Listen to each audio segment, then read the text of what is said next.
Dan Ya, baru saja kita saksikan respon dari Komisi Pemilihan Umum Jakarta terhadap keberatan dari tim Paslon 01 RK Suswono yang menyebut turunnya angka pemilih partisipasi di Jakarta mempengaruhi dari hasil keabsahan legitimasi suara Pilkada Jakarta dan tentunya tadi disebutkan oleh KPU turunnya partisipasi pemilih tidak menentukan keabsahan ataupun legitimasi dari sebuah pilkada.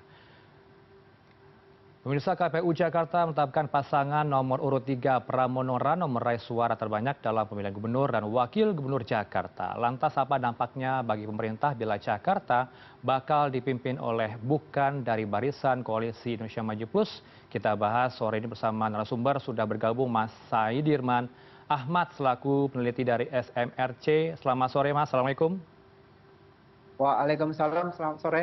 Terima kasih sudah meluangkan waktu dengan kami di News Report, Mas Said. Kalau kita simak tadi sempat wall out dari tim Paslon 01, bagaimana kemudian nanti Mas penetapan ini? Apakah nanti ini akan terganggu legitimasi keabsahan? Menurut saya tidak ada dasar yang tepat untuk kemudian menyatakan bahwa keputusan dari KPUD ini akan terganggu hanya karena pasangan yang kalah di dalam pemilihan gubernur Jakarta ini tidak mau menerima kekalahan. Tentu itu hak konstitusional bagi pasangan siapapun untuk kemudian keberatan ya terhadap hasil dari pemilihan umum dan itu diberikan ruangnya untuk kemudian menyalurkan secara legal keberatan itu misalnya melalui MK. Tetapi apakah hasilnya menjadi tidak sah atau tidak kita tentu saja bisa juga menunggu putusan MK, tetapi setidaknya sampai dengan hari ini kita menyaksikan bahwa Komisi Pemilihan Umum menetapkan ya suara dari masing-masing pasangan. Nah, kita lihat tadi salah satu keberatan dari pasangan 01 juga kemudian diamini oleh 02 adalah soal yang pertama adalah soal di satu TPS di mana ada 18 suara yang dicoblos oleh petugas penyelenggara pemungutan suara. Ada 18 tetapi ya tentu saja itu bisa diproses hukum, tetapi angka 18 ini sama sekali tidak bisa mempengaruhi komposisi suara karena misalnya pasangan nomor 3 itu lebih mendapatkan suara di atas 50%, itu sekitar 2.925 suara. Jadi kalau dikurangi 18 ya itu tetap tidak mengurangi. Yang kedua soal partisipasi pemilih, ini juga sah tentu perlu dilakukan investigasi yang cukup mendalam, misalnya kenapa kemudian distribusi undangan itu tidak terdistribusi 100%. Tetapi juga kita harus mencermati juga dari angka-angka yang disebutkan oleh KPU bahwa ternyata yang tidak terdistribusi itu hanya sekitar 9,77% atau ya di bawah 10% gitu ya. Dan alasannya bermacam-macam. Umumnya adalah ketika petugas KPPS atau mungkin petugas kelurahan yang mendatangi rumah para pemilih itu kebanyakan ketika didatangi itu karena tidak ada di tempat, kemudian tidak ditemukan keluarganya gitu atau orang yang kenal dia untuk dikasih surat suara. Ada juga yang karena pindah, ada yang karena meninggal dan seterusnya. Jadi alasan-alasan tidak terdistribusinya surat suara itu macam-macam dan itu jumlahnya di bawah 10%. Jadi 92 atau 93% itu terdistribusi. Jadi ya hampir 100% sebenarnya. Oke. Sementara kalau kita lihat angka partisipasi memang cukup rendah. Di temuan kami itu 57,8%.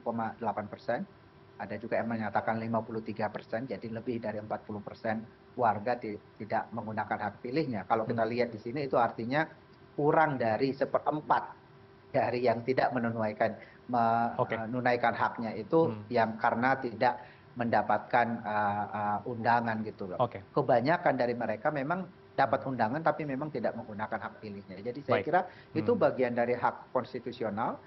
Rendahnya partisipasi itu tidak menjadi alasan yang kuat untuk menyatakan bahwa pemilihan gubernur itu kemudian tidak legitimate. Oke. Itu terjadi di banyak tempat dan bukan hanya di Jakarta yang di mana tingkat partisipasi itu rendah. Sumatera Utara juga demikian misalnya.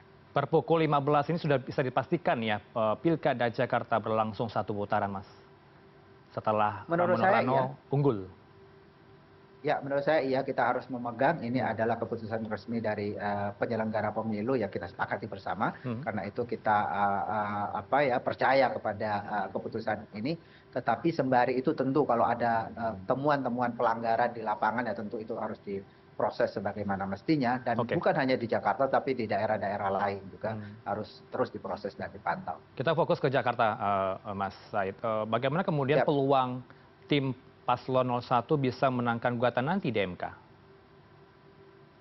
saya kira tentu ya kalau ada bukti-bukti yang sangat kuat, ada Hmm. misalnya apa namanya yang membuktikan bahwa benar ada secara sistematis, masif dan terstruktur gitu ya kecurangan pemilu terjadi, Hmm. tentu itu bisa memenangkan di MK, gugatan di MK. Tetapi sejauh ini saya melihat kemungkinan itu akan sulit karena Oke. misalnya tadi keterangan dari KPU untuk melakukan pemilihan suara ulang, ternyata Hmm. kan syaratnya adalah itu harus ada laporan dari lembaga resmi misalnya Panwascam, Hmm. Bawaslu atau bahkan MK. Dan sejauh ini, sejauh sampai tanggal yang ditetapkan itu tidak ada laporan dari apa namanya lembaga-lembaga pengawas pemilu termasuk MK yang kemudian memberikan rekomendasi untuk dilakukan pemilihan ulang di TPS karena itu zero Hmm. PSU di Jakarta itu ya. Jadi saya kira itu juga satu data di lapangan yang menurut saya kalau kita lihat itu saya kira agak sulit untuk kemudian eh, mengubah hasil yang sekarang ini apalagi misalnya selisih suaranya itu sangat Oke. besar dan Hmm. bahkan Hmm. kalau kita lihat hanya satu PSU ya yang dilaporkan tadi oleh tim 01 yang ada bermasalah itu Oke. pun jumlah suaranya Baik. hanya 18. Mas, terakhir pertanyaan saya sesuai tema kita pada hari ini soal arah politik nanti pemerintah seperti apa? Ya, Apakah nanti merangkul PDIP agar bersama-sama pemerintah masuk pemerintah atau bagaimana nanti Anda melihat peta politik ke depan setelah Pramono Rano menang di Jakarta nanti jika ditetapkan oleh MK juga, bagaimana kemudian langkah Kim Plus apalagi Pak Prabowo apakah tetap merangkul PDIP di pemerintah? menurut saya ini fenomena yang menarik di Hmm. mana daerah-daerah yang paling strategis di luar Jakarta itu kan dikuasai oleh Kim Plus gitu ya. Ya. Tapi kemudian di Jakarta yang merupakan daerah yang paling strategis itu dimenangkan oleh setidaknya partai politik yang sekarang beroposisi kepada pemerintah. Menurut saya ini sangat baik untuk demokrasi kita. Artinya ada sedikit perimbangan ya kekuasaan dan saya menduga kalau kita lihat tentu semangat dari Pak Prabowo ingin merangkul semua, tetapi kalau saya saksikan, kalau kita lihat ya PDI Perjuangan sejauh ini, saya kira menunjukkan tanda-tanda bahwa mereka ingin menjaga demokrasi dengan tetap berada di luar, Oke. menjadi partai penyeimbang bagi Hmm. pemerintah. Dan kita berharap itu terjadi karena kalau semuanya ada di dalam pemerintah, agak sulit kemudian pemerintahan ke depan ini bisa dikontrol oleh satu kekuatan politik yang jumlah pemilihnya misalnya cukup signifikan seperti PDI Perjuangan. Baik, terima kasih untuk ulasan bersama Anda, Mas Saidirman Ahmad, peneliti dari SMRC bersama kami News Report. Selamat sore, Assalamualaikum. Waalaikumsalam. Selamat sore, Mas.